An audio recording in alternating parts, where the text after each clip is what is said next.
right. Good morning, everyone. My name is Patti Hope, and it's really an honor and a pleasure to be your Emcee, host, facilitator for today's events. I wanted to just point out a few things, a few little housekeeping things before we get started. In your package that you've received, there is a disclaimer that we want you to be sure and read about the statements and information that's being made available to you today in the program. And also, there is a trigger warning in there. So if during today's events, we're going to be telling some pretty amazing and interesting and heavy stories. So if during that time you feel you need to talk to someone, there's a number you can text right there, and someone who's right here in-house, therapist right here in-house can meet with you and try to help you out. All right, so let's see, a little bit about me. I call myself a humorist and a humanist. I do stand-up comedy, speaking, writing, and performing. And happy to host this event today. In this location, I heard from the owner that this was at one time a dollar theater. I don't know if you all knew that. This used to be a dollar theater back in the day. And my first job was a cashier at a dollar theater. I got fired because I could not do the math in my head, but I tried. So anyway, a lot of times hosts do this thing when they start up, like to try to get the audience all revved up, and they go, "How are you doing?" And you're supposed to go, Right. But we know better than that, right? So I thought instead of going, woo, you would actually come up with an adjective for today. How are you doing today? Are you pissed? Are you angry? I was late, so that'll be mine. Are you happy, elated, right? I'll give you a minute to think about that, or two, and then I'll do the host thing. You ready? You have your adjective? Okay. How are you doing today? Very good. Keep that in mind as we go on throughout the day. All right. This was a meme that I had created. A friend of mine and I did a photo shoot, and this was one of the most awful pictures he came up with, and he showed it to me, and we both had such a great laugh. I had to turn it into a meme, so that's why that's up there. Get you started. That's probably pretty much how I'm feeling today. And what I wanted to talk to you about, a lot of my blog and my stories go, of course, relate to COVID, how stressful that was for all of us. And so I wanted to talk to you about, I lost my husband and best friend of 25 years, 13 years ago. And, sorry, bringing down the room a little, but plan A after he died was to find someone to enjoy my life with. The usual intimacy, exclusivity, and mutual emotional abuse. Support. And, other fun stuff. Plan B, which seems to have gotten the most traction to date, was to hoard cats, wallow in self-pity, drink a lot of Pinot Grigio, eat a lot of Vermont extra sharp cheddar cheese, and watch a lot of late-night comedy and fall asleep pretty much daily. Although I have to say, sometimes I feel like Sarah Connor. There's going to be a lot of sci-fi references in my conversations. Sarah, who knows the movie reference here? Yell it out.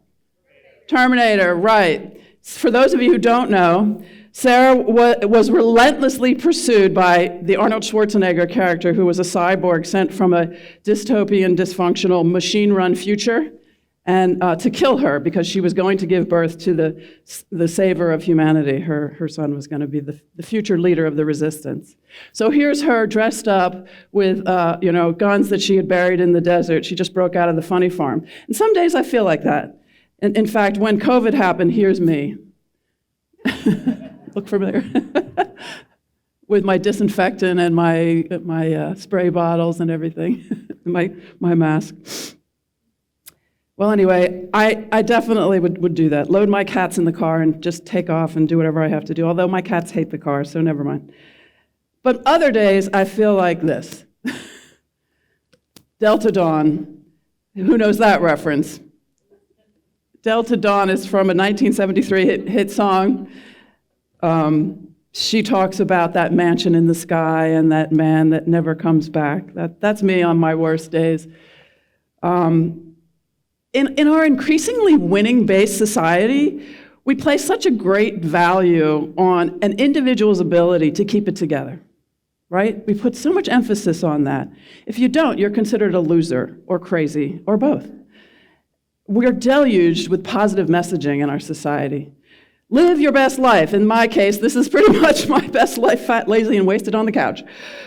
Or just do it. That's another message we hear all the time.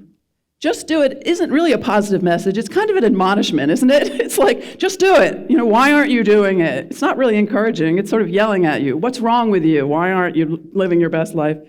And then you get a counseling statement from your employer and your relationships suffer or worse, right? Things happen, much worse. Could it be that so much of society's depression, anxiety, and over-medicating comes from the unrealistic expectation that every aspect of your life, you're supposed to be totally on your game? We all know that none of us is, like me this morning. Some things fall into line quite nicely some days, and some days everything goes completely off the rails, right? Hopefully that won't be the rest of my day. A good friend to laugh with until you melt down, a leg up, a second chance, an event like this. At times, we all need some version of one or the other or several of these in order to carry on.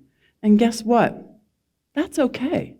That's the way life is. That's what humans do. They cooperate and help each other through the tough times, through the meltdowns. During my depths of COVID isolation, I ran across a TedX Houston TED Talk entitled The Power of Vulnerability with Dr. Brene Brown. Who knows about Dr. Brene Brown? Anybody? She's one of my favorite sort of pop culture personal development speakers right now.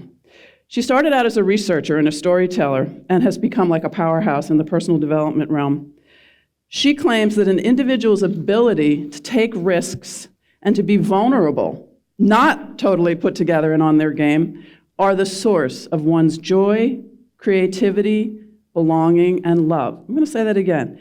An individual's ability to take risks and be vulnerable are the source of one's joy, creativity, belonging, and love, and lead to a wholehearted, courageous, compassionate, and connected life. That inspired me to do my own TED Talk, and I did one about being an Airbnb host, and you're welcome to go take a look at that on the YouTube TED portal. TEDx Eustis filmed it. The folks from Eustis High School are here again today. And that was back in 2000, right during the pandemic. I have my reasons to be disappointed in my life. We all do. My mother died of cancer when I was 4, and I was raised by an evil stepmom. And my husband was 45 when he died. Despite all that bad stuff, when I meet new people, I try not to open with that. I try to remain optimistic and hopeful, and I try to listen and connect. And I do believe that joy is just around the corner, and it's worth looking for and risking for, and I'm worthy of it. Today, you're going to hear some amazing stories, and you're going to learn about the purpose and passion of my friend English Elaine, who is taking risks and being vulnerable at every turn in order to realize her dream of creating a place for meltdown and rebirth, rest and renew. And this is just the beginning of her story in that journey, and I couldn't be more proud of her. I hope today you'll all give your reasons to be I hope today will give you reasons to be joyful and optimistic, and that in between talks, maybe you'll challenge yourself to take a risk and be vulnerable with someone here or someone you owe a phone call to. Clicking and liking those positive message memes on your social media brings very little joy. Imaginary mansions are nice, but there's no one there. Is it too early to ask, where's the Pinot? Are you ready to change the conversation? Are you ready to change the conversation? All right. That's my TED Talk. Thank you. This is one of my memes. Again, we're back in COVID. For those of you who can't read that, it says hugs will be considered on a case-by-case basis. All right. Well, I finished my vacation home while I was in quarantine. Here it is. This is from my blog. I'm going to read this. This is from my blog. And if you're interested in my blog, pattihope.com, please follow me, and you'll get emails or notices whenever I blog. All this pandemic stuff abruptly brought the curtain down on my budding career as a stand-up comedian. It also marked the end of hosting out-of-town guests in my home. So like many others, I was productive during that time, learning new skills, writing, repurposing my space, and finishing up projects, except when I wasn't. I was a latecomer to Legos. I discovered them in 2013 when a farmer and his family came to live with me in my little farmette in New Jersey. Here I am with the boys. There were cats, there were chickens. It was crazy. Way too many cats. The first week there, we were sitting around the dinner table, and little Desmond, the one with the Angry Birds t-shirt on, announced, "Dad, I want to build a Death Star." Sorry, another science fiction reference. And I thought, yikes. The farmer reassured me that the youngster was not evil. He was talking about Legos. That's right, Star Wars-themed Legos. Oh my God, I was hooked. So we didn't build a Death Star, we built some sort of spaceship, but anyway. For those of you who have never done Legos, anybody here who knows what I'm talking about with Legos? A few of you, oh, okay. If you just do the Lego set that you buy, there's no creativity involved. It's like a 3D puzzle with picture instructions. You assemble the predetermined object, whether it's a vehicle or a scene or a building, and voila, Death Star. A certain level of concentration is involved, and it's actually very meditative, and I find it actually very soothing to do Legos. I buy them and do them all the time. In fact, I've represented them in the stores as a brand ambassador. In some ways, Legos are very similar to recipes. Someone who knows what they're doing has figured it all out in advance for you. Just follow the instructions in a specific order, and the outcome will be exactly what is pictured. Isn't there something comforting in that? Wouldn't it be wonderful if life worked that way? Who has the instructions on how to live? Some think it's God, some think it's Buddha, some just love what the mailman has to tell them. All of us have mental pictures of future outcomes, whether it's a home, a relationship, a job. We work our plans and bring that image into reality. But there's stress and disappointment and finally a realization that we've settled for something less, or at least different, than our dreams. Perhaps life is more an art than a precise discipline, like Legos. Despite our best efforts to find the instructions, reality never really matches exactly what's on the box. Knowing this now, I'm learning not to stress too much about the process, enjoy the ride, and make the best of the adjustment that inevitably follows, except when I don't. All right, so enjoy your lunch. Oh, here, back to being Delta Dawn. I just want to mention, too, Brene Brown, if you're interested in learning more about her, books, podcasts, all that kind of stuff, mostly free. She's got a lot of neat stuff. This is another guy I follow a lot. Again, looking for those instructions. His name's Gary John Bishop. He's done several New York Times bestsellers. And I just really love his very upfront, stop being a jerk, fix your life stuff. And I've heard him speak. He lives here in Central Florida, actually, and he has a podcast also. Two people I follow a lot. But I did want to just do some shameless self-promotion while I have a minute. I'm a widow, and it's taken me a long time to work through the loss. I'm very grateful for all my friends and family who have supported me through this very difficult transition in my life. They would have all come out, here to support me and Elaine in this event, but they're all at the funeral. No, I'm just kidding. That's a joke. That's a street joke. You've probably heard that before. It's usually like the guy at the softball game or the woman at the Broadway show, right? And I actually use that joke in my act.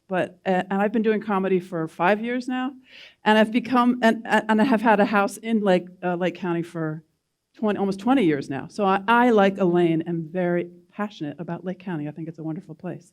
So I've written a sitcom based on my story, loosely based on my story, and based on my TED Talk about a young widow who moves to Florida to turn her aunt's house that's all in disrepair into an Airbnb-like guest house. And it's going to take place and be filmed here in Lake County. I'm casting right now, and I'm looking for a lot of help with production because I have no idea what I'm doing. And this is the teaser that my nephew has developed for me, produced. We filmed it together. he helped produce it, hopefully, if it'll run.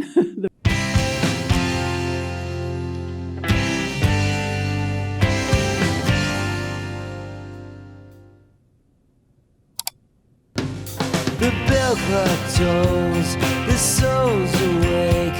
I feed on dreams and tea and cake. I rub my eyes, I pinch myself. Perchance I could be someone else. Appears the door within my grasp, and never before was it unclasped. And through it lies a glimpse to see the change that's taken over me.